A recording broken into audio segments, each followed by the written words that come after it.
Chair will recognize the Leader of the Third Party. Thank you, Honourable Speaker. I'll start off by saying that today is a sad day for British Columbia.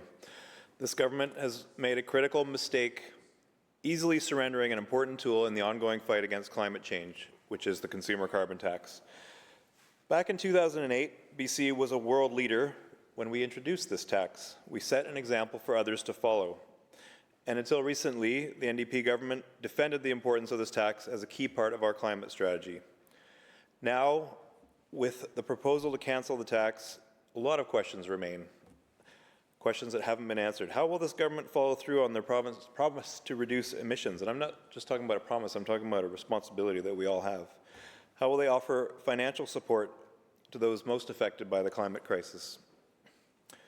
It's not just a failure of the current government, it's a failure to the next generations. I'm in this seat because I did not want to bring up my children in a changing climate that threatens our entire existence. It's a betrayal of our responsibility to leave behind a sustainable, livable planet. We're watching an abdication of duty to future British Columbians, and they will inherit the consequences of today's short-sighted decisions. In this moment of uncertainty, what we need is bold leadership. But I fear this flip-flopping on the carbon tax is just the beginning. If it's a bellwether of what's to come, we should all be very concerned. The carbon tax, as we know, was implemented by the BC Liberal government, the predecessor to the opposition party. It was presented as a conservative, cost-effective, fiscally responsible way of grappling with climate change and reducing emissions, letting the market adapt to price signals instead of an abundance of bureaucratic regulation involved with, for example, a cap-and-trade system. And so I do want to address my colleagues on this side of the House who have seized on this issue for political gain. I cannot believe in 2024 we are still debating the science of climate change. It's mind-boggling to me. Rather than working together to find solutions for the people of British Columbia, some have used this opportunity to score political points. This is not a time for the future of our next generation is not a time for political differentiation. We need real solutions, not more partisan games. And I will say, the true mark of a good policy like this one is one that both major parties have opposed at various times. As we know, the NDP opposed this in the 2009 election, the Conservatives opposed it in 2024. Nobody likes taxes. It's an easy way to make a name for yourself, but it is not responsible governance. What's apparent is that the next effective measure in the fight against climate change will be more market intervention, more impactful to regular British Columbians. We've lost too much time rearranging deck chairs while the climate emergency accelerates. So as much as people will be relieved and thankful about a 17-cent reduction in the price of gas, this is not the time for populism. We have overlapping crises, we have growing geopolitical instability. It's a time for bold leadership and strategic investment in our future. So instead of a clear, coherent climate strategy, the province is making up climate policy on the fly. I might have considered supporting this if there were a replacement or a substitute that was equally effective. We're trading good, effective policy for bad politics, and that's a very dangerous road. For 17 years, carbon pricing has been a key pillar of the province's climate strategy, and research has shown that it has worked. I'm not going to tell you that it's reduced emissions by any substantial amount, but it may have prevented a massive increase, an exponential increase in the amount of emissions. Studies indicate that the carbon tax has contributed to a reduction in greenhouse gas emissions, estimates suggesting anywhere from 5 to 15% compared to what they would have been without the tax.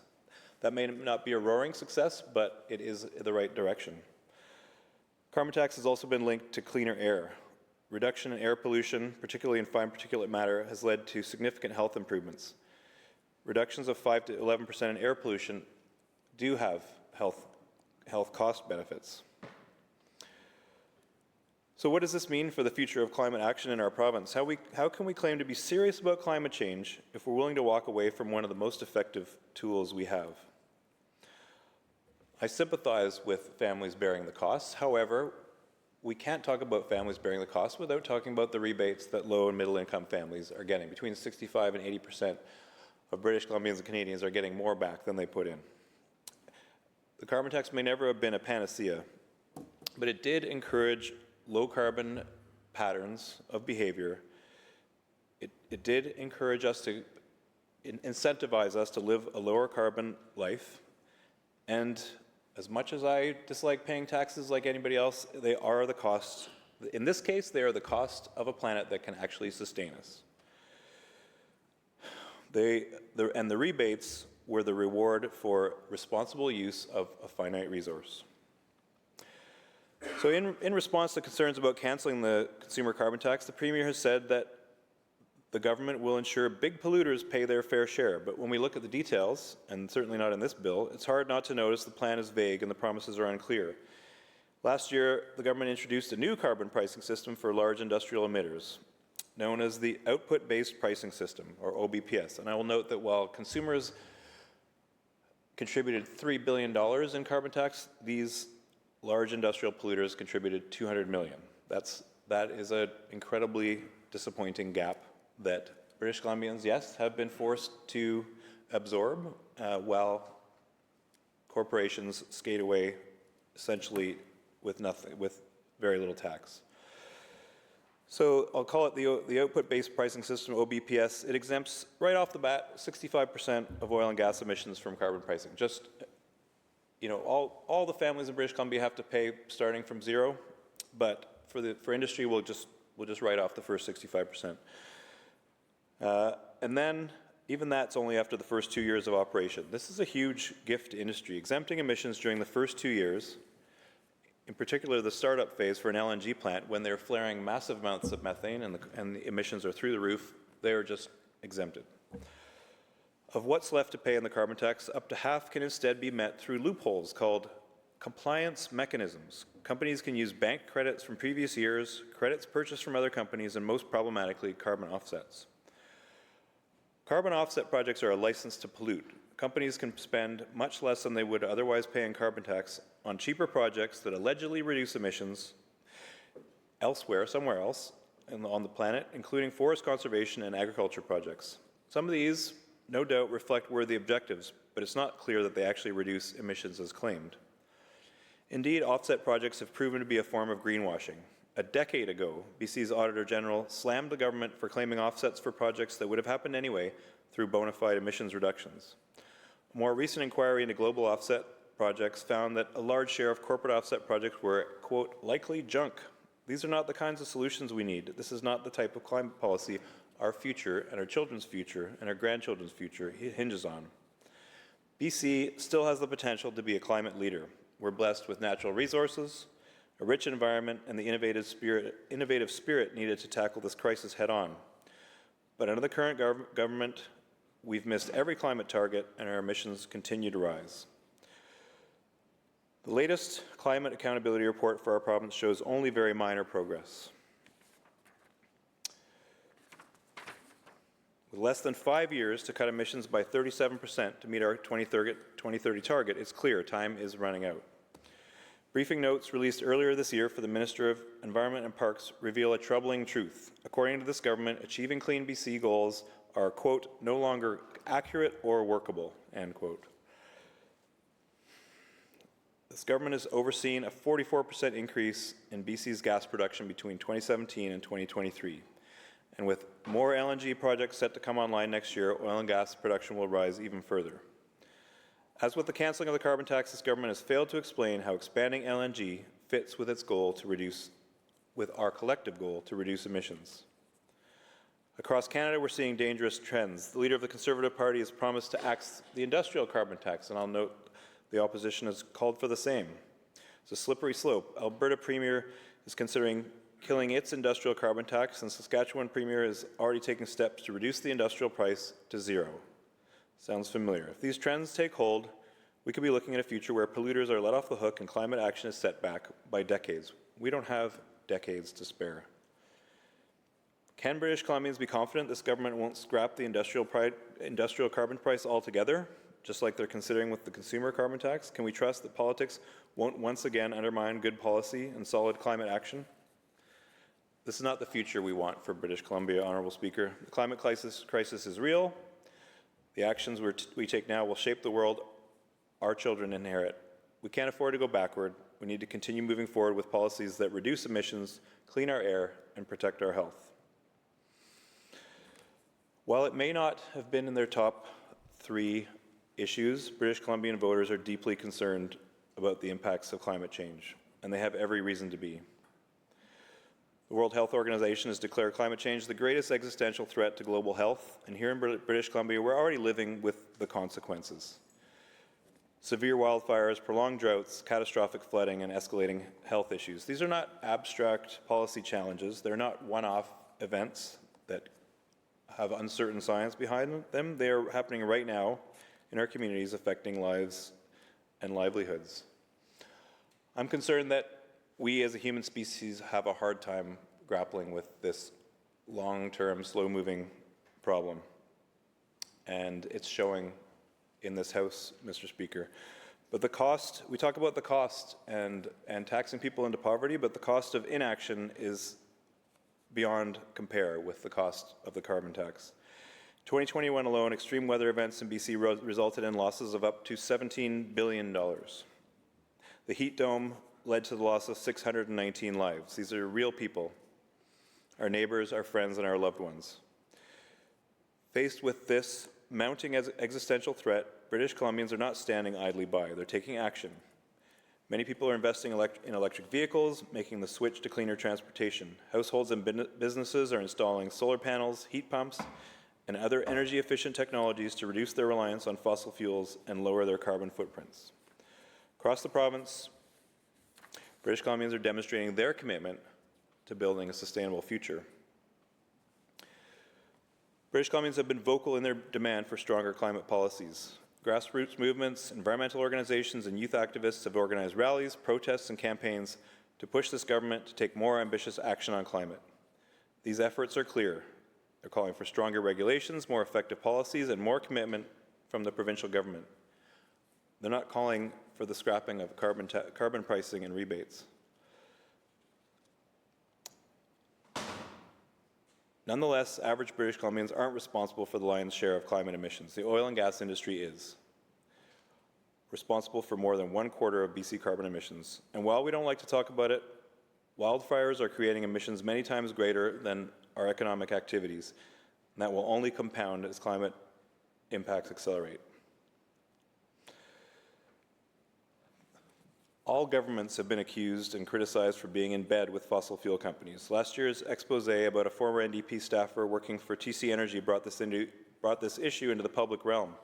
The staffer bragged about the company's, quote, influence tactics with senior BC civil servants, stating that the oil and gas company's efforts dramatically influenced BC's carbon tax rate adjustment in February 2023 and ultimately halved the operation costs of the province's carbon tax on its project.